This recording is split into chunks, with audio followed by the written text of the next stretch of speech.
Hi there, this is Giovanni here at FrapTools, and I have received the request to explain the patch that I made in this short video that I've recently published.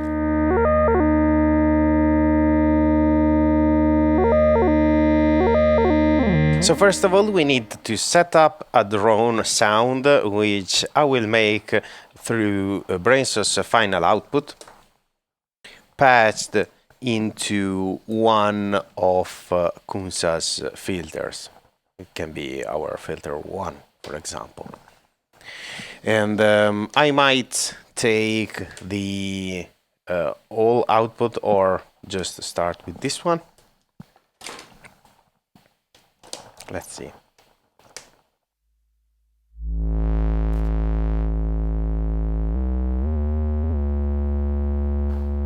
Something like this.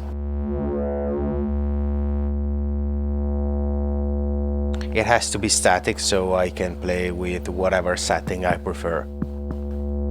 And then I will rely on a peculiar feature of this Falistri here, which is the green alternative reset behavior, which in this case is a switch on the PCB that lets you define whether the green generator should reset its behavior while like the yellow one. So it's not technically a reset, but it just recalls the raising stage. So if the envelope is rising, it will just keep rising, and if it is falling, it will flip its direction mid-air, so to speak.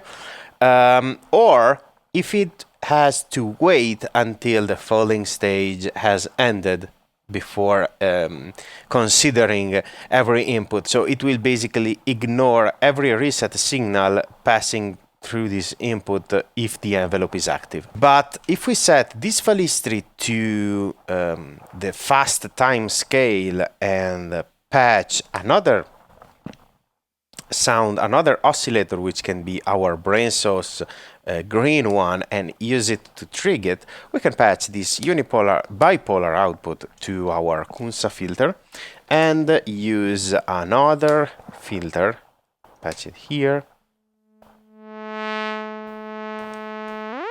You can see that it tracks quite well, but if I use a particularly high pitch like this,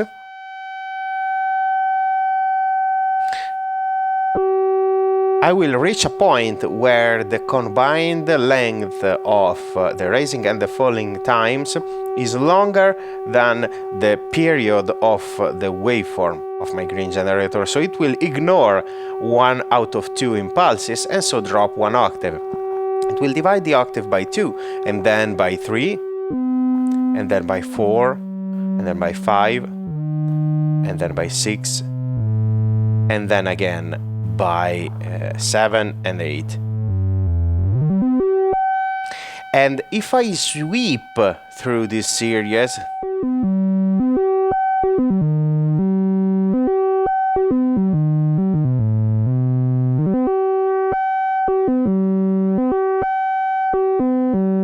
I will obtain this kind of arpeggio in a perfect minor scale, which can be thought of as the undertones. And right now I have tuned my drone to be in unison with the division by 6 of my Falistri, and by doing so I will have division by 5, which is my minor third, division by 4, which is the 5th, 3, which is my octave up, and then I will have a 5th above and a 5th even higher.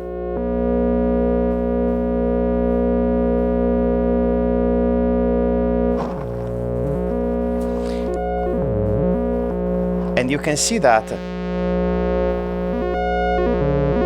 by just playing with this thing, I can have a sort of arpeggio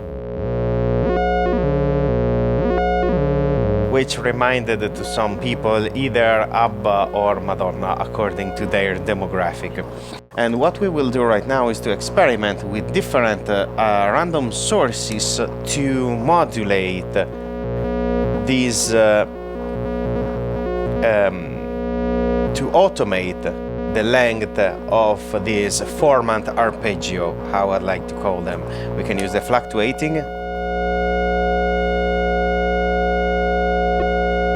which is a bit boring, so what I did in the patch is to use the n+1, which is more static, and route it through Falistri's slew limiter to create some integration. That sounds like this.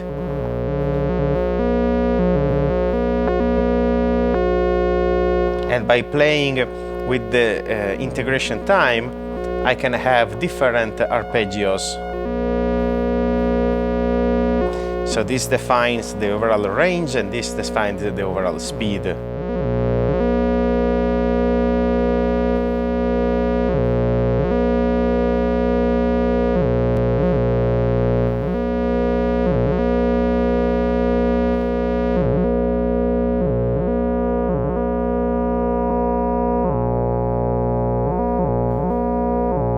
And I can even think about duplicating, so take our original patch a step further and duplicate this signal and patch it here, and take this other one and use it to control the frequency of this filter so that it will follow along with the arpeggio.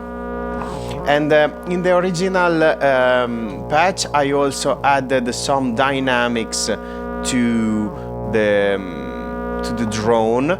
So I used two fluctuating random voltages, one patched to my brain source wave folder,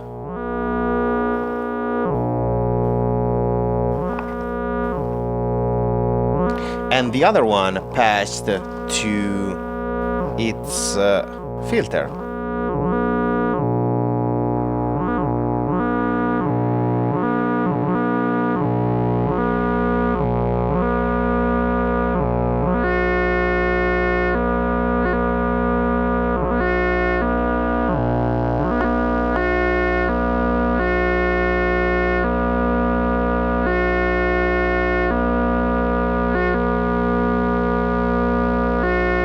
And I can think about some cross-patching here on Sapèl. For example, I can use the sample and hold to determine the range of this knob here, so to add even more variation.